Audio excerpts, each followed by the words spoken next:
Consult an advisor or conduct your own due diligence when making financial decisions. General principles discussed during this program do not constitute personal advice. This program is furnished by Dentist Advisors, a registered investment advisor.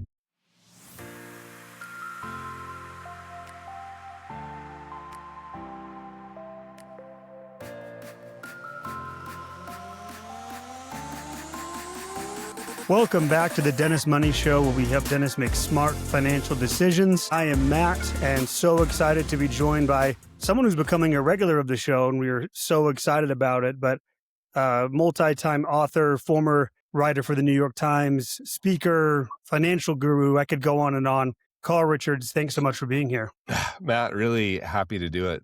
Just thrilled to have the conversation. Thank you. Yeah, I think this is number 3 or 4. And again, you're becoming a regular. We are honestly so grateful that we get to talk to you this often. And I got to say, not only thank you for bringing your time here, or giving us your time, but as I was preparing for this, you make it so easy because you have so much content you've put out. And in particular, today, we're going to talk about your newest book. But it just makes it so easy because we just were talking before we went on. There's hours and hours and hours of content here for us to discuss. So I guess I wanted to start off with appreciating you for making my job so easy to have this conversation. Oh, thank you. Yeah, no, it's, I mean, all you have to do is do it for 20 years and that seems to happen like that. Yeah. It's weird how that happens. Yeah. That's it. Overnight success. Yeah, exactly. Yeah. Okay. So we want to talk about, again, we'll use this kind of your book. It's called Your Money. And it's 101 sketches. For those of you that don't know Carl, if you haven't heard him on our past episodes or just don't, maybe this is your first time hearing about him, Carl, you wrote for the New York Times for about 10 years. Is that right? Yeah, we had a column that ran weekly for a decade. And you became known as the sketch guy. Yeah, that was it's funny. That was my editor. It was his idea. And it was probably maybe 6 weeks in, we named it that. And I came home and I told my daughters, I was like, I'm so excited. My column has a name. It's called The Sketch Guy. And they were like, oh no. And I was like, wow, I didn't know that was the sketchy guy, right? Anyway, that's how it got. I would have never even thought of that, but that makes sense. They're like, Dad, we can't tell anybody that at school. I'm like, oh, fair enough. You're the sketchy money guy. Yeah. Yeah, exactly. Yeah. Well, you got that because you are a master at this. Again, and it's only taken you 20 plus years to master this, but you've become such a master at taking seemingly really complex topics and making them so easy to understand through these really elegantly simple sketches. And that's how you became known. And then you've taken those, if I remember correctly, you said you had about 800 total over the years, but you were able to narrow them down to about 101 for this book. Yeah. I mean, there was 540 or something that ran in the Times, and then another, we have a catalog of them now, and there's well over 1,000. So yeah, this was sort of my attempt to take, I kind of wanted to produce in my own mind, just to organize my own. This is kind of how the sketches work too. When there's a big pile of stuff in my head. So it's often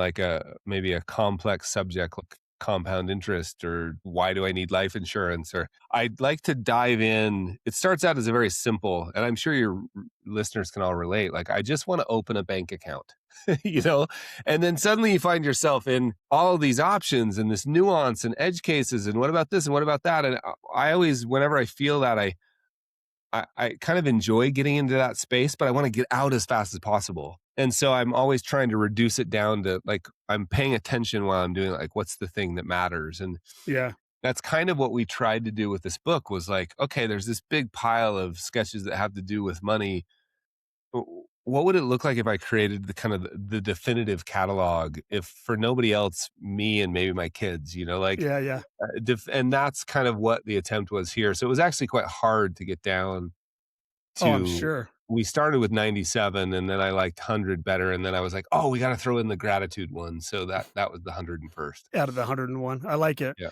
When I think about books, I think most people think about fiction and nonfiction, but I think more broadly than that, I feel like there's what I categorize as kind of cover to cover books. So a novel is a pretty easy one to just, cover to cover book.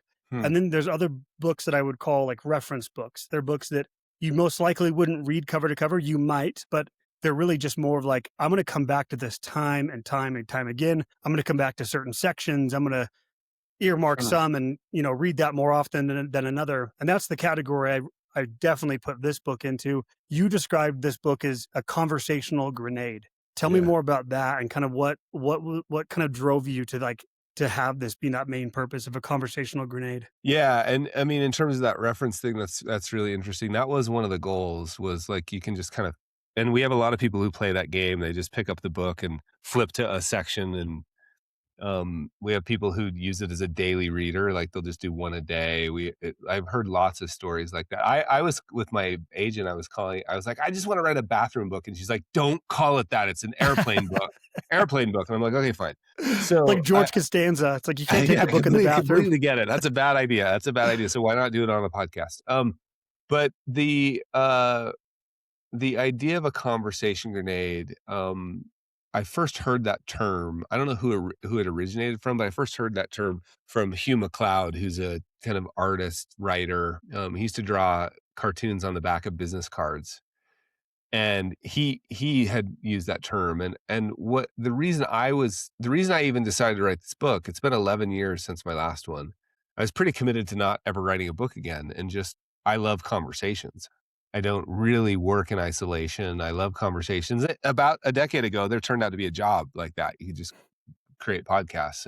So I was focused on that. And I kept getting these notes, these emails. For years, I get these notes like, hey, I saw one of your images online, wherever, in the Times, wherever, and I printed it out and I pinned it to the bulletin board in the break room.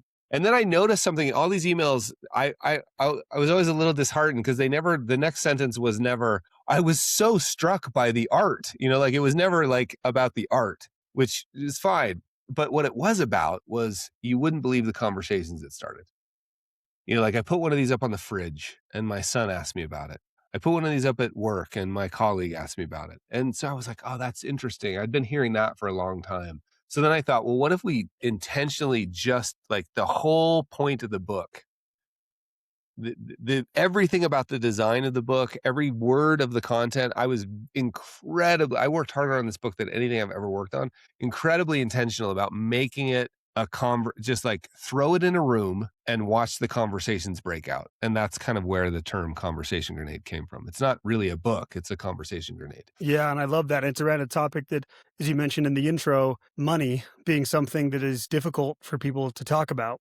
So Yeah, I love about that's like an added piece of the puzzle, is like, let's intentionally make a conversation grenade that allows for the types of conversations around money that we should be having, instead of the financial pornography, CNBC wave your hands conversations. We're not talking about the markets or financial pornography here. We're talking about the stuff that really matters. And there's not enough of that. And there's certainly a lack of tools to facilitate it or make it easy. And so I wanted it to be just like, you'd be able to just point to one and say, hey, what do you think of this? Right? Like that easy. So cool. Yeah. And I think, again, the power of your elegance, how you make this so elegantly simple is what allows people, to be able to have those conversations be more easily had or facilitated, because it feels more approachable. Because again, it is so simple, not simplistic, but elegantly simple, which I think there's a power in that. Thank you. For sure. So this book is broken down into 10 sections. I'll just read through them really quickly. Origins, clarity, mindset, action, investing, stillness, risk, growth, tomorrow, and wisdom. And as I said at the beginning, you've made this so easy, and because you're so gracious with your time, this is something I think we could do on a relatively regular basis, of just kind of go through each section. But I'm curious, as we go through this, what was the process for you of narrowing? I'm sure you said it was really difficult to get down to like 97 or 101 eventually. I can only imagine kind of narrowing down even broad, down to 10 sections of like, what was that process like to get down to like the things that matter being these 10 things? Yeah, it's interesting. There was a lot about this process that really I didn't know kind of that I was doing it, but has turned out to be really valuable, at least for me. And that 10 sections was one of them. I didn't really, going into it, I didn't have that plan. So I got all 101 done.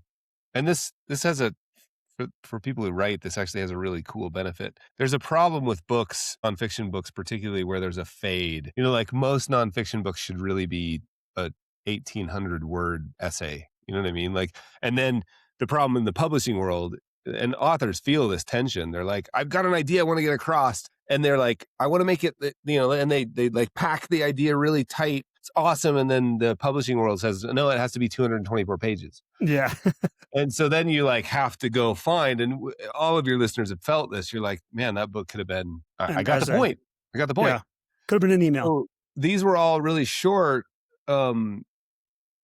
small essays. And then I wrote, I wrote over the weeks. I kept writing. I'd write 5 and 5 and 5 and 5 and 5 and 5. And then when I got done, I was like, oh man, I wonder how I should organize them. And the good news is they all shuffled at that point. So you didn't really know, was this the first essay you wrote? Was this the second? Was this later? Was this low energy? Was this high energy? It really worked out well.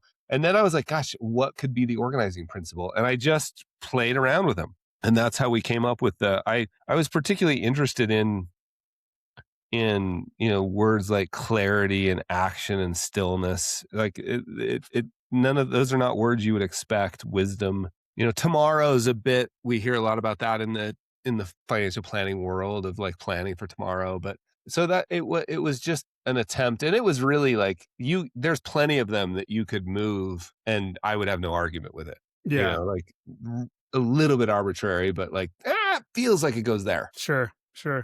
Yeah. And again, I think it's one of the reasons that makes this book so, not a bathroom book, but such a conversational, easy to reference book, because it's so organized within these 10 categories. So I thought for the rest of our conversation, again, with the hopes that you'd be back, that we can kind of just go through, I pulled a couple of concepts from the first portion being origins, the first section, and just kind of go through these. But before I do, I actually have a quick story that I want to share that I think sets this up kind of for the first, to go through this section. So this actually pertains to your book. This last Christmas, so I have 4 siblings, and every Christmas we come together to get a present for my dad. Right. So we came together, we did a present for my dad, and it's kind of a gray area at this point for, we're all adults, we have our own kids. So it's kind of a gray area of like, do you get your siblings a gift or not? Mm-hmm. And sometimes a couple of siblings will, other times others will, but it's not like a set thing. But this year, this was so easy for me because we gave this book to our clients, and I was able to get a copy for myself, and I read through it. I was so struck by it. I was like, this is such a perfect gift for my siblings. So I ended up buying this book for my siblings for Christmas. Wow. And I wasn't able to give it to them like on the actual Christmas day. So kind of sporadically gave it to them over the weeks after Christmas. It became kind of a New Year's gift, actually. But with my last sibling, who I was able to finally get with, we were at a family get together again a couple weeks after Christmas, and my dad was there, and we'd already given him his gift, of course. But I handed my sister this present, and she opened it, and my dad was sitting nearby, and she opened it, and I explained the book. I explained who you were, and my dad says, well, wait, why didn't I get one? And I jokingly responded, half jokingly, I'd say, but I said, Dad, your money journey is over.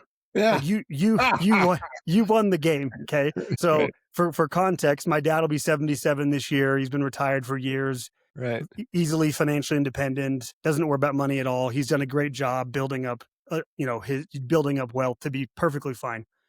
But it's truly, so I said it jokingly, but not really. And then literally since then, it's a couple weeks since, it's actually kind of bothered me. And it's been in the back of my mind this whole time. And I wanted to bring it to you, the author of this book. Like, does our money journey actually ever end? Because it literally has nagged at me ever since, even though I said it as a joke. I don't think it actually, like, he could value from this book, even though he is financially independent. I just wanted to get your thoughts on this around our money journey and it ever coming to an end. Yeah, I'd be hesitant to comment on whether your dad could benefit from the book, but to your question, does our money journey end? I would say, like, that's one of the most amazing things to me about the craft of financial planning, is that process never ends. But even more specifically about our relationship with money, because I view like, and maybe it's helpful to use spending as an example. Like I use spending just as it's literally a practice, the spending practice, to see where I'm living in alignment with what I say is important to me. Right? Like money is one of the most, it's the only reason I've stayed interested in this industry. I would have been gone a long time ago if it weren't for the fact, like, cause I don't care about money. I care about humans, and money happens to just be, I've finally resigned to the idea that it might be the best, cause we can't quite do this with time. But I even think like our sources of capital, if we include money, time, energy, and attention in that, money is one of the greatest mirrors we have. Like it's a portal into your soul. I don't want to be too deep, but where that really shows up is how you use it. Because if you practice how you use it, you're getting 3 to 5 chances a day probably to see, is this behavior authentic or not? And sometimes it's like paying the utility bill. Okay, we'll give you a pass on that. Right? But what I chose to buy at the grocery store, the gift I chose to thing, the type of car I want to pay for, like all of that, and not to be heavy, just to simply say, and my favorite way to approach this is like, oh, isn't that interesting, right? I just spent that much on that. Isn't it? No shame, no blame, just isn't that interesting? Do I really value that? Oh, I do. Awesome. I'm going to buy 5 more, right? No, I don't. You know what? Next time I'll probably pass. Like we do this a lot. I'm shocked at how little we eat out now. And you're saying you and your family. Yeah. And I'm not, this is no value on like, because we have slowly learned, and it took a while to unwind this, because it's what you do. Like, let's stop at Cafe Rio on the way home. It's what everybody does, and we're supposed to enjoy it. And if you do enjoy it, like, awesome. But we've slowly learned, we feel more aligned. I was going to say we even feel better when we just come home and make our food at home. Eating out doesn't give us a massive return. Now I know, and we both know somebody that loves eating out and gets massive value from it. And he should spend lavishly on that to the degree his budget will allow. And we should cut ruthlessly on that to the degree that we want to. Yeah. And those are both the right answer. But the only way I've found that answer out is by using money as a practice. And so to that point, I think, no, your money journey never ends. Like it's a constant trying to recalibrate, calibrate, get even better about, does this reflect who I really am? Yeah, it's so well said, Carl. And that's your dad needs a copy of the book. Yeah, I was going to say I'm buying him a copy as well. Yeah. But that's why I think it's bothered me so much. Because again, even though I said it jokingly, I was coming from the standpoint, which I think a lot of our clients at Dennis Advisors come from, which is the only part of the journey that matters is the accumulation of wealth, right, and not once I've reached the top of the mountain. Like, I think I fell prey to that mindset, which I've been doing this now for, almost 15 years. I should know better, which is why it bothered me. And to your point of saying, money is just a reflection of who we are and what we value. And to that end, then money absolutely that journey never ends, because that would be the end of us reflecting on those things like self-mastery and who we are, our values, and all those things. So totally.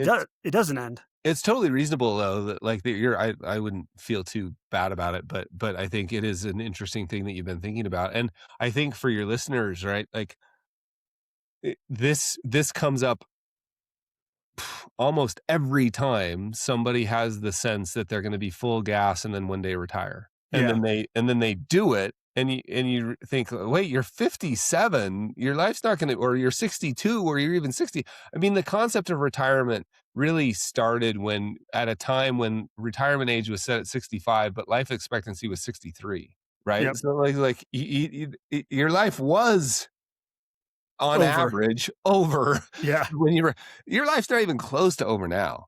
Yep. And then the other thing I'd say about this is like the thing that is absolutely clear from the literature and all the research, and then my own anecdotal evidence, and at this point thousands of conversations about it, is anytime you think something will end or be finished when you get to or you'll finally be something when you get to something. Like I often think of it as like you get to the top of the mountain, you're gonna just find a void there, and you need to realize that you're only on the top of the mountain for, you better enjoy the side of the mountain, the bottom of the mountain. Like you better enjoy all of it because you're only on the top of the mountain for a little bit. You know, the new car, hedonic treadmill is the technical name Yep. of this. Like anything you get, it's going to quickly wear off, and it won't. It's one of the most puzzling experiences, and it leads to a lot of depression. It leads to a lot of angst. It leads to a lot of sadness to be like, my whole life was focused on this, and then I got here and realized, geez, what's it all for? Yeah. Yeah. I've been kind of kicking around this idea that I think I got from several other people, you, Morgan Housel, other people. But just kind of this idea that uh being rich, like having whatever rich means, whatever that means, right, is not as cool as getting rich. And like the process of accumulating wealth for most people, I think this is my theory right now, that the process of getting rich is cooler because it's an easy proxy for purpose. And then once you've reached that, whatever that rich is, it becomes uncomfortable because then it's like, well, okay, I've kind of reached the top of that money mountain. That was the only thing I was thinking about. But now what? Yeah, 100%. And the research is really good around that. The process is the whole thing. Yeah. Yeah. So just to get to the section of, again, this section is called Origins. It's the first one. There's several sketches within this section. I just pulled a few that stood out. I mean, again, we could talk about this for hours, but the first one that stood out to me was titled "More Than What You Do." Can you talk about your friend in New Zealand and them kind of calling you out? Yeah. Just in some ways. Yeah. So we moved in 2016. We moved to New Zealand for a year, and then it kind of turned into 4 years, and then a year in London. And because it was relatively abrupt, I had a bunch of speaking engagements and work still scheduled back here. So for that first year, I came back quite a bit, and two things occurred. One, I noticed it didn't take very long before I noticed when I'd come back that, like, wow, the water we swim in here is pretty intense. It's big, it's fast, and there's really a lot of benefits for that. I'm not saying there's anything wrong with it. I'm just saying it's worth noticing. You're saying in the US. In the US. Yeah. And the thing I noticed pretty quickly was that life in the US, often work and money have become the organizing principles of our lives. And again, I'm trying not to comment here on whether that's good or bad, but you'll like fit the kids in. You know, you'll fit your health in. You'll fit sleep. Like, how many of us say that? Like, I'll sleep when I die. Sleep when I'm dead. Yeah. You'll fit sleep in around that. Sleep when you're dead. Like, my new favorite answer to that is, well, you're going to get that chance sooner rather than later. Yeah. If you keep that up, right? You're speeding up that process. Yeah. But the idea here is like, we'll do work and money, and then we'll see if we can squeeze anything else in. That's interesting. It wasn't that way in New Zealand. And one of the ways that showed up, we lived in a small town on the South Island of New Zealand. So I would imagine this was slightly different. In fact, I know it was slightly different in Auckland and maybe even Christchurch. But in small town New Zealand, I had a friend that would introduce me to people. And after doing that like 2 or 3 times, he noticed that I would say, "Oh, what do you do?" Because that's what we ask here in the US. And finally, my friend pulled me aside and was like, "Mate, why do you ask that question? Like, we don't ask that question here. Like, let me give you a couple other questions. Like, hey, what'd you do this weekend? What recent holiday have you been on? How are the kids? How was the surfing? How was the fishing?" Like, it was, and I realized the whole orientation was different, right? And again, argue if you want about whether that's good or bad. It was just a different orientation. And I love getting exposed to things where you're like, oh, I could think differently about this. And so that was More Than What You Do. Yeah, it's so interesting. And I've been thinking about this a lot, because I thought about it in my own life, how I would be more comfortable asking a stranger what you do rather than, like, let me ask you this. Was it uncomfortable at first? Yeah. I mean, try Switching? this. Like, it's a practice. We actually designed a trip. We took 8 people it was a spearfishing trip in the US since I've been home. And we designed, it was off Catalina Island. We designed a trip that specifically, so I invited 4 people and my friend from California invited 4 people. And he didn't know, some of my 4 people knew each other and some of his 4 people knew each other, but not all of them, but they'd never known each other. And one of the rules of the trip was you could not ask anything about work or what somebody did. And it was shocking. First of all, how how many times we had to be like, oh, like how many Stop. times we had to, Yeah. but then it was shocking how quick. I mean, we weren't more than 5 miles off the coast of Long Beach before we were in deep. And I don't mean the water. Like we were like there like suddenly if you remove that. So yeah, it's hard. Like practice it. It's kind of fun actually to just be like, okay, Friday night I'm going to a party for my friend, and there's gonna be people I'm gonna meet for the first time. And what else could I ask? Like I've started asking like, hey, what's your story? It's just Yeah. who are you? Yeah. You know, like, how do you know Matt? Oh, Yeah. really? How do you get to know each other? Like, hey, you look like you might enjoy skiing. Like somebody's suntan and has goggle lines or something. Like, I don't know. Like The just raccoon look eyes. for Yeah. other things and see. Yeah. It's actually it's a fun game, to be honest. Yeah. You find out much more interesting things about people. Well, I'm sure sometimes catch people off guard somewhat because it's not something they're normally. Oh yeah. Like here's used to. another example. I practiced that when I came back home. And I decided I was going to remove the response. Oh, so busy. How are you? Oh, Yeah. so busy. Better than the alternative. You know, like Yeah. all of so busy. So I decided I was going to stop saying that. And somebody was like, "Hey, how you doing? You busy?" When I got back here, and I was like, just busy enough." Yeah. And they were like, "What's wrong What? with you? You know, like is everything okay?" You're Yeah. like, "Gee, so interesting how deep we're in that water." Yeah, it is interesting. And again, I've been thinking about this a lot, preparing for this discussion. And I think there's kind of two ways to look at it. I want to get your thoughts on this. Do we ask this "what do you do" question because it is the most important thing? That's how we frame our identity? Or is there something to this of like almost admitting that that is the most surface level part of who we are, and therefore the easiest thing to ask a stranger about? Like, does that make sense? Like, I sometimes I'm like, because I'd Yeah. rather ask someone what they do, I would far rather, it's so much more comfortable asking that than like, hey, what'd you do this weekend? Just like a random stranger, or tell me about your Yeah. kids. I wonder if we're admitting that that is the surface level part of us. Yeah, I don't think most of us, at least I know I didn't, like, I don't think I thought that deeply about it. It was just what we did. And that's fine. And it might be culturally like the easy way into a conversation, and that's okay. And I don't want to push too hard on it, but I think you can find other things. I mean, here's an interesting story. We were on a big river trip in New Zealand, sort of like a self-organized group of people we'd gotten together, and there was one kid there in his mid-20s from Germany. And one morning, it was 2 or 3 days, and one morning in the raft, I was like, I can't remember his name, but I was like, "Hey, how did you sleep?" And he was like, he looked at me really confused, like, and I said, no. He started going into this big long thing. And I was like, no. This is just a question we ask each other. We say, "How did you sleep?" You say, "Fine." I say, "Okay." We move on. It's just something Like, we do. Yeah. And so I think there might just be some of that to it, but Yeah. for it is an interesting game. I think it's pointing to something. And we, as a culture, I think we have we've lost the plot. It's easy to lose the plot.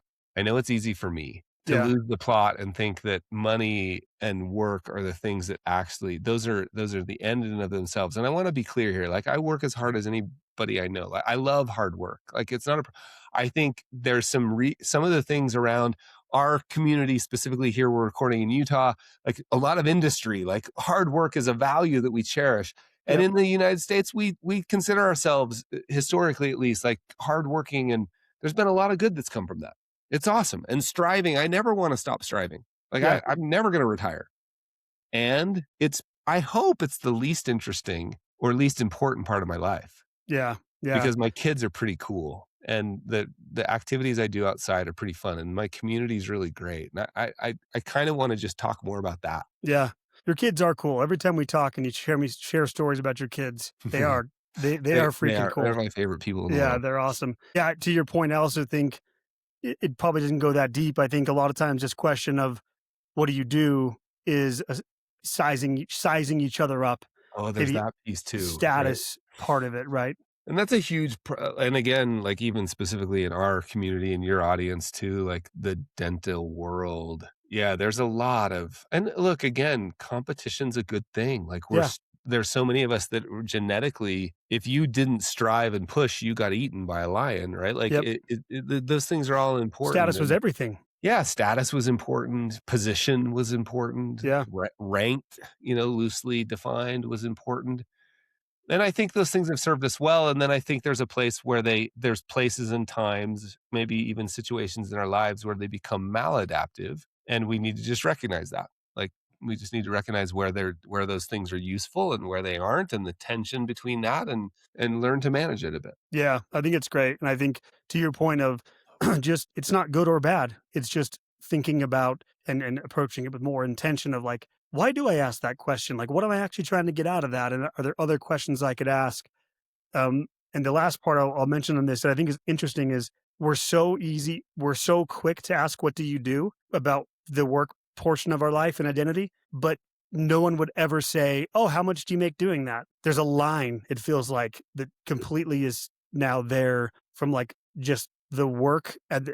But there's a line between that and like actual getting into the nitty gritty of money. Yeah, it's so funny. Like, can you imagine what if you showed up, what if you got dropped into a culture like kind of my experience in New Zealand, but you got dropped into a culture where literally people are like, hey, John, how are you? Nice to meet you. How much do you make? Yeah, exactly. You'd never do Like, that. it would be so fascinating. And maybe there are cultures like where that happens. Maybe. You just be like, what? Yeah. You're allowed to do that here? I Yeah. think that's kind of how my friend was reminding me of New Zealand. Like, hey, that's not what we do here. Yeah. It's interesting. Yeah. Another part of this origin section that I think is so critical to talk about, because we talk about this all the time, but the title of this section being The Power of Order. Hmm. Tell us about, if you remember the story of Maxine that you tell in Sure. the book. Yeah, so there's something really interesting, and I think this is becoming. I don't know whether the world is more uncertain or not, uncertain, and like I don't know if it actually is more uncertain, but it certainly feels more uncertain. Yeah. And that's all that really matters, right? I actually think it is more uncertain, but at the very least, it feels like the ground is always shifting beneath our feet. And whenever I feel uncertain, like I noticed that I love to go clean the garage, or organize my desk. Like if I feel unmoored, worried, anxious, if I just get my hands on something and organize it, I feel better. And I noticed this from this story with Maxine. Maxine got referred to us, and her husband had passed away a couple weeks before she got referred to us. We didn't know this until she came in, right? So she comes in with literally now Maxine's relationship, and whether this is more or less traditional, it doesn't matter. In Maxine's relationship, she happened to be the one that took care of 90% of the stuff, but the 10% she didn't take care of was the money side. Yep. And her husband took care of the money. She came with literally a banker's box to the first meeting, and the banker's box was just full of unopened, half opened, you know, mail, and there was envelopes and big envelopes and small envelopes. It was literally just a mess. And I remember, and I've told the story enough lately that I don't always get emotional about it, but I can still feel the emotion of that.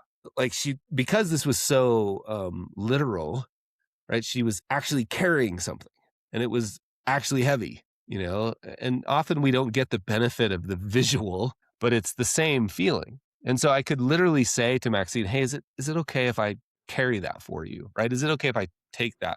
And we went into my office, and I said, is it, we talked for a while and talked about her husband, and, grieved together a bit. And then we just made a deal that, like, is it okay between now and when we meet again, I'll go through this box and I won't throw anything away, but I'll just put it I'll organize it for you. And there will be a section where I'll call that section like stuff I would have thrown away, but I didn't want to do it without her permission. So I did that. And I just remember when she came back and I opened a 3-ring binder, and, the banker's box had gone to a 3-ring binder. I just remember how palpable the sense of relief was. And I think that's a lot with money. Like if you're listening to this and you have some you have some vague idea, like some vague feeling that you don't know how you're doing, or you could even have some vague, I would imagine there's somebody listening that's like, man, things are pretty, like maybe something's happened lately that things are pretty bad. We went through a lot of this back in 08, 09. I got so many phone calls from people who were like, I don't even want to know how bad. Yep. Right? Like I got calls from because I was writing pretty prominently about this. I got phone calls from doctors, dentists who were like, I think I've made a huge mistake. And it would be like, well, let's walk through it. And they'd be like, how bad, essentially I was asking how bad is it? I don't want to know. Well, there was always this sense of huge relief when we went from unknown scary to organized. Maybe it is bad, but there was still a sense of relief of like, and so that power of order, what I'm pointing to, and the reason for that, sorry for the long-winded story, but the This is reason for great. that is as soon as you clean the garage, right? Or organize the banker's box, what you're feeling from this general sense of anxiety, what you're feeling is a lack of control. And you're feeling that because you're reading the news and there is a palpable lack of control around, the economy, things like tariffs, public lands. Like there's so many things you're just like, I care about that, but I have no control over it. Yeah. What you're getting when you just like, metaphorically clean the garage or clean up or open the statements or sit down with a financial planner is you get some teeny sense of control. And as soon as you get that sense of control, you find it growing a little bit. Like you can be like, okay. And you're like, what do I do next? Okay, I can do that now. And your sense of control starts to grow just by putting some order around it. That's what that was about. So good, Carl. And what I love about what you mentioned is the physical artifact, the actual like heaviness of this box represented the disorganization and the lack of control she was feeling, the weight she was feeling. Yeah. But I think to your point, I mean, so many dentists, hundreds of dentists every year come to us with some level of this feeling, but not being able to necessarily articulate it. Like, I don't think most dentists would come to us and say, you know what, I feel a lack of organization and I'm out of control. They'd say what you're saying, which is, I'm making good money now, and I don't know where it's going. That one, I just want to bring that one up because I know for like a lot of high income professionals that I have spoken to, that is like I'm focused. There comes a day when there's starting to be this sense of like, gosh, things are really well. I don't know what's going on anymore. Exactly. That's a very natural evolution. Like nobody should feel bad about it. That's just a sign of like, and that question of like, I don't know where it's going, either from the business or personal or both. And the idea of wanting to know where it's going doesn't mean you need to start beating yourself up, and use the budgeting word. It just means like, gosh, it'd be nice to be intentional about this. Yeah, totally. And it doesn't mean, you know who you are out there. It doesn't mean that you're going to solve that feeling of not knowing where things are going with some specific product, some shiny object, right? Which is most what we likely see. A practice and a process. Yes, exactly. And so that's why that's why I wanted to bring this up, is because the power of organization. I mean, you highlighted it so perfectly with the story about Maxime being the foundation of all decisions and that feeling of control. All of that comes back to cleaning the proverbial garage, right? And getting organized and understanding where things are. And we've seen the same thing over and over and over again of almost 20 years of doing this at Dentist Advisors. To your point, Carl, of saying they come in scared or the scary unknown of like, I don't know how I'm doing. And even if it ends up looking quote unquote bad, like they have a negative net worth, let's say, which for dentists early on in career is so normal, but just the power of them getting organized and saying like, okay, like I see what I'm working with now. 1,000 out of 1,000 times, they are relieved. They're feeling good. They're relieved. Yeah, totally. And it's so reliable to me now that I know, like, if I'm feeling anxious, worried, or concerned, all I have to do is go clean something up. Yeah. And they can be unrelated to what I'm feeling anxious or worried about. It just gave me a sense of control. The desk is clean. Yeah. I feel a little better. Okay, what next? Yeah. Isn't that funny how we work? I'm just humans in general. I'm the same way. If you get organized in some area of your life, it brings an immense amount of relief. Yeah.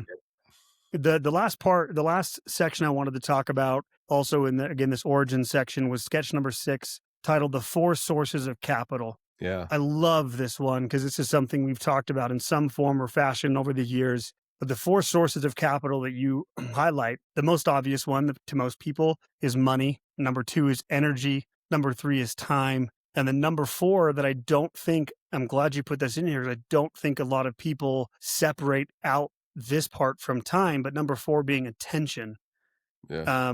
And most people, as you put in this section, think about investing, they think about money. I'm wondering from your perspective over your whole career and being a professional on many levels of this, why is it, do you think most people don't often think about these other sources of capital when it comes to investing? Yeah, this is one of my favorite subjects, this actual sketch, and it came up in another conversation earlier today. I think maybe I can give you an example that will help, because I actually think attention's the one that we need to pay the most attention to, Yeah. and it's the least obvious at first. And so there's two things to think about. Number one, the richest people on the planet right now are not railroad titans. They're titans of attention. Like, what they sell is your attention. Like, if you think about Facebook and Amazon and even X and Twitter and I would argue even Tesla, right? Like, they're selling your attention. And so that the first thing that does is, I don't know what it means, except that it definitely means there must be something valuable there. Like, the underlying commodity of attention is really valuable. But here's the example that I like to use. If I take one of my daughters or my son skiing, let's just say we're going to go up to Jackson Hole. We just got back from the Tetons. So we're going to go up and pay for a day at Jackson Hole. That's going to cost me money. Unfortunately, a lot of money. It's going to cost me money. It's going to cost me some energy. It's going to cost me time. And those three, like, that's really obvious. What's interesting is I could spend the money, the energy, and the time and not be there. Like, Yeah. I could be as obvious as on my phone, but even if I didn't have my phone out, I could be thinking about, I could not, if I don't pay attention, then the experience will be dramatically different for me and for my daughter. We've all been through these experiences where you're like, the person's there. It may even cost us money to be there. There may be some version of energy because it took time to get there, but they're not paying attention, and you actually leave. It's not even a neutral experience. You could leave that with that being a negative. My daughter could leave Jackson Hole upset, and she'd have a right to, right? Like, so it would have the opposite effect. So I would argue that the currency that you use for a meaningful relationship and meaningful experiences, the way you pay for a meaningful life, is with the currency of attention. The way you pay is by paying attention. Yeah. Because you could just paint example after example. Go to an art museum. Costs you money, costs you time, costs you energy. If you're just wondering about something else, you will not have these. So I just think the most important currency, the most important source of capital that we have to invest is attention. The other thing that I think is really fun to play with is, like, what if you treated energy, time, what if you treated money like time, in the sense that at the end of the day, there is none left, right? Like, you can't store it up. You can't use it another time. Yeah. Because one day that will be true. Now, I think that's bad planning advice, but I'm just saying, as a mental model, as a, like, check, as a reminder, like, one day it will be true. I mean, the Egyptians tried to take it with them. It didn't seem to work very well. I mean, maybe it did work. I guess we don't know, but one day that will be true. And so I love playing around with those, but attention to me, I could see a day in which we had an attention flow statement, like we have a cash flow statement now. Like, I could see a day in which we have a better way of judging how we use that. What was the return on that? And I would just start thinking that way. Like, how could I invest some attention today? Where am I going to invest it? Because I can't invest it all day. But, like, right now, like, in this particular moment, I have 3 screens in the room. All of them, there is nothing else on them other than, like, that one over there has the ability to adjust the lighting in the room, but that's it. I've reached a couple of times to toggle over to text messages. And every time I go to reach for it, I think, no, right? The conversation would be fundamentally different. You may not even know, but the feeling in the room would be different. The feeling as people listen would be different if I'm not investing my attention here. Yeah. And I think they've even done studies on this of 2 people in a room and even having a phone in the middle of table. them Yep. on the table, Yep. nothing, like, Face neither down. one, just on the table. And to your point, changing the vibes in the room, just having that distraction there of attention. Gosh, it is so important. So important. I can feel now, like, I did a podcast that some of us there's a podcast called Faith Matters, and I was recently a guest on Faith Matters, and I went very intentionally, like, with I just want to be deep here. I'm going to pretend like the podcast isn't even happening. And the feeling is so much different than, sorry, I'm going to pretend like the recording's not even happening. It's just a conversation. Yeah. Feeling is so much different when you really plow your attention into something. Your kids will feel it. Sometimes it can be actually too intense and you have to like work your way through it. But I just think that's why attention is a source of capital. I actually believe it's the most important source of capital. And I'm curious, Carl, I mean, this is something I'd imagine a skill and a mindset that you've cultivated over the years. This is something that I try very hard understanding these different sources of capital. I'd imagine people listening, dentists listening, they're extremely busy people, really complicated lives of, this intersection of their business and their family and all the things. How have you cultivated this over the years? Because Mhm. again, I'd imagine a dentist listening saying, "Yeah, totally, I get that," and then the recording turns off and they're back to their life doing their thing. How do you Yeah. cultivate this? Yeah, this is like this, my family would find this hilarious that anybody's asked me this question. I'm not very good at it. I've gotten way better the last 5 years. And I would say the only answer to that is practice. And it really helps, although it's really hard to get someone, even a spouse, to point out when you missed it. But man, I wish I could go back to, like these moments when a kid has a question and you just brush it off. Yeah. Like, there's nothing like, my wife's so good at this. Like, when the phone rings, she's in the middle of something and she sees all of our kids are out of the house, but let's say it's one of our daughters that's living somewhere else. She sees that. I almost universally, she will just be like, she almost has a posture shift, like maybe even a physical, like, okay, whew, get that off me because I'm here. Yeah. And I think just practicing that, like, and money's a great place to do this. I remember I'm just looking out the window. I remember specifically driving down this road when my son was young and I could see him in the rearview mirror and the neighbors right there had bought a, a water ski boat. And my son said, "Oh, we'll just use the Jones family. That's not their name. The Jones must be rich." And I remember saying, "That's none of our business." And then luckily I looked up in the rearview mirror and I saw this really puzzled look, just like, and money, politics, sex, and religion are the things that we say that about. Like, it's not, but can you think of 4 things? I can't think of anything more important than my kids being able to talk to me about those 4 things. Yeah. And so that, I think now of that as a signal, which is like, if it's basically, if it's anything, but if it's anything about it's like game on. Like, it's sort of like Super Bowl, like, wake up. Like, to me, it's like, wake up. You can't think of anything more important than what's about to happen. And it's going to feel mundane, but it's the compounding impact of your attention over time that builds the kind of relationships that when your kids are older and adults and they'll call and say, "Hey, can I just talk to you for a minute?" Right? Like, don't we all want that? Like, Yeah. what would you want more? And so I've got another friend, last story, I've got a friend named Jerry who's a really busy executive coach to entrepreneurs and just an amazing human. And he's like, it doesn't matter what meeting I'm in. It doesn't matter who I'm with. If my phone rings and it's one of my kids, I pick it up and I just say, "Hey, I'm in a meeting. Are you good? Can I call you back in 20 minutes or do we need to talk now?" Yeah. And he has found actually that that's been helpful. He didn't do it for this reason. He did it for him and his kids, that relationship. But he's found it's actually been helpful to all his other relationships because people are like, "Oh, I know that's his priorities and he Number lives one. his priorities." So anyway, enough about that. But that's why I think attention's so important. I think it's great. I think the So last to part. answer your question is practice. Yeah. And don't beat up on yourself. Like, "Shoot, I missed it."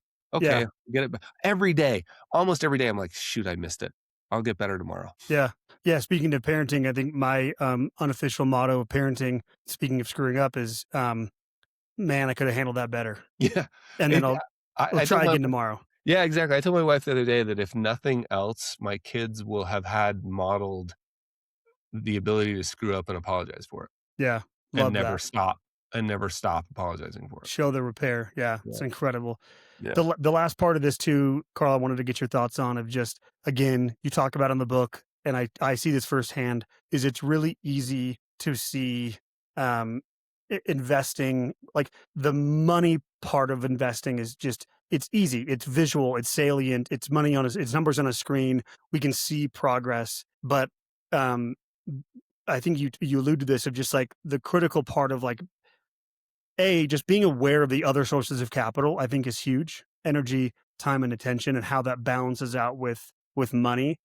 But just the trade-offs between the four things, like how have you kind of seen that play out in your life of, man, I'm spending a lot of money on this thing, but it's going to give me energy back or help me have more time, or how have you kind of seen that play out in your life of this balancing act of these trade-offs of capital? Yeah, it's a really great question. I think I really settled into the idea that like that tension holds bridges up. And so tension between competing values is good. And it's been helpful to me to finally, because I always saw that as a fight. In fact, there's one line in the book that if I had to do all the work for this book all over again to get this one line that I learned while writing the book, it's one of those things. And I would do it again if not for this. I almost feel like I could take the entire book and just release one line. And the one line is, your values are not at war, they're in conversation. Love that. And that shift from saying like, okay, this tension is the whole thing. Like we talked about earlier, this tension I'm feeling between time. Sometimes a lot of the people that I spend time with now have more money than they have time or energy. So they might use their money to buy back time. It's a really high quality investment. Some people might have more time than they have money, and they may use that time to volunteer in the community. And so I think, and that's going to change from person to person, and it's going to change from periods of life, and it's never going to be stagnant. And I think there's a reason we use words like currency and cash flow, is these things aren't stagnant. The moment we try to dam them up, I think we create problems, beyond a certain level of storing. When we try to store any of these sources of capital beyond a certain level, and I don't know what that certain level is, but when we try to store beyond a certain level, suddenly you start to feel like energetically it's off. And I think you can just pay attention to that. Like, gosh, right now, man, I mean, it's so funny. Like a lot of high income professionals, there's this caged lion effect that I hear doctors refer to a lot, like after residency. And sometimes you can be like so frugal that you're missing the whole point of like, gosh, what if I just paid? I was up on the roof the other day, like at our roofs, this side of the house, the roof's really high. I had the ladder out and I was up like 30 feet cleaning out the drains. And my wife came out and was just like, bro, like that's I was like, yeah, but I don't want to pay. And she's like, you don't want to pay somebody? And I'm like, Yeah. You're right. You're right. Like somebody with a little more expertise, that most like a bad idea. Like that's an example. Like I've got a buddy who pays for meals 3 days a week. Somebody comes to the house, cooks the meals, stores them in the fridge. And you're like, that's so obscene. Yeah. No, it's not. Right? Because they've figured out a value, and they may have a trade-off over here. Maybe they bought a cheaper car because of it. Maybe they didn't go to whatever. But if you value those things, just learning to feel the tension between time, money, energy, and attention and how you're investing it will show up as a signal. It's not a problem to be solved. It's not a problem to be solved. It's just a thing to start paying attention to. Yeah. So true. I think, this idea of they're crazy for that is just competing personalities or values in a kind of game of like projection. Like just because you personally would never pay, whoever out there, like you generally would never pay for someone to come in and cook your meals. Like that's not a value to you. Maybe you love cooking, but you highlight so perfectly this game of trade-offs and this. I love how you reference this idea of tension as a good thing. Yeah. I think oftentimes people don't think about it like that, but I like that. I'm going to steal this from you, Carl. It holds up bridges. Yeah. And I think it can be too much and it can be too little. And that's another form of tension. And that's okay. I just think if you stop thinking about tension as a problem to solve and you start thinking of it as a game to play with, it's really, and money is the same way. Like there will be times when you're spending way more than you want to be. There will be times when you're saving and you just be shocked. Like, I can't believe we saved that much. So I just think living in it is good. Yeah. I mean, this is great. And you're summarizing so well. I think a lot of times where people hire us as advisors is to help them play this game and navigate this feeling of tension and desire and values and money and how it all connects. I think you've summarized it so well. That's what this book does such a good job of. Carl, I can't thank you enough. This is such a great conversation, one that I'd love to keep going, throughout this year and beyond. it's, I'm kind of appointing you myself. I'm telling you that we'd love to have you a regular on the show throughout the year Yeah, and beyond, and of just course. continue going through this book. I think there's so much stuff here that's amazing. I want to give you last word, Carl. Any final words or things that you want to share about the sections we've talked about or the book in general? Yeah, I mean, the only thing I just am feeling a bit of is sometimes these kind of conversations can feel like sometimes people use language like soft or like patchouli oil and drum circles or too California Little or woo too woo, woo little woo. woo woo. Yeah, Yeah, like all and I think it's like the furthest thing from I think why wouldn't, and especially among your like you're competitive. You've known how to you figured out the rules of games before. You've got yourself into school. You're running I mean, come on, you're probably a type A driven striver. And all I'm saying is apply the same thing, right, to the relationship of money, not of that's because that's what the unit of measurement that we're actually concerned with is not dollars, it's meaning. yeah, Right? It's a meaningful life. And so if we can just start to now, the problem, of course, is we don't have an easy unit of comparison. I don't have 7 units of meaning and you only have 2. So it gets a little squishy. It's hard. I understand why people might use the word soft, but we can be sometimes I'm like, I want to be the Navy SEAL of empathy. So I just think if we apply the same thing of like, what does it mean to live a meaningful life? And how can I use my money to get there? And just let that idea work on you. Right. And then it turns out that's the best way to become a successful investor. Turns out it's the best way to have a fantastic, like whatever net worth is of your dreams, is to be really, really dialed into what's important to me, because then your behavior will match. If you don't have these things dialed in, you tend to make huge behavioral mistakes that end up costing a lot of money. So that's all I would say is like, it turns out this stuff, there's nothing soft about the soft skills. Yeah. So glad you ended there, because could not agree more. This is the work to be done. Yeah. This is the non-spreadsheet stuff that a lot of times people forget and pass off, to your point, as woo-woo or too soft. And this is the work. This is the stuff that actually matters. So I'm glad you brought that up. So Carl, how do people find this book? I cannot recommend it enough. What's the easiest way to access the book and then also access your work if they want more? Yeah, I mean, the easiest way is just anywhere they sell books. And of course, you can always just go to the Evil Empire Amazon and buy it there. One thing I will point out is if you like to listen to audiobooks, I'm super proud of the Audible of this, because I decided to just take a lot of chances. Like I describe every sketch. And because of that, I put in a bunch of backstory. So there's stuff in the Audible version that's not in the physical version. And the physical version is really important because of the way it's designed. So the Audible's great. And then if you want to follow along with work we're continuing to do, the easiest way is go to behaviorgap.com and get the weekly email that I've been sending for 12 years. Yeah. Highly recommend it. Carl, thanks again for being here. If you're listening to this and thinking I love these conversations, they're really helpful, and you want more of it, Carl was a speaker last year. We have new speakers this year at our Dennis Money Summit, and it is conversations and just like this. So of kind of finding the realness of money and connecting our money with our values. This year in Midway, Utah, it is practice on your terms is the theme. We would love to have you. You can go to DennisMoneySummit.com to find out more and register for that. We'd love to have you out with us in Midway here in June. And of course, if you want to talk to us, any of our advisors here at Dennis Advisors, you can go to DennisAdvisors.com, click on the book free consultation button. We would love to hear your story and understand how we can help. But for now, everyone, thanks for listening. Carl, thank you so much for being here. We appreciate it. Till next time. Bye-bye.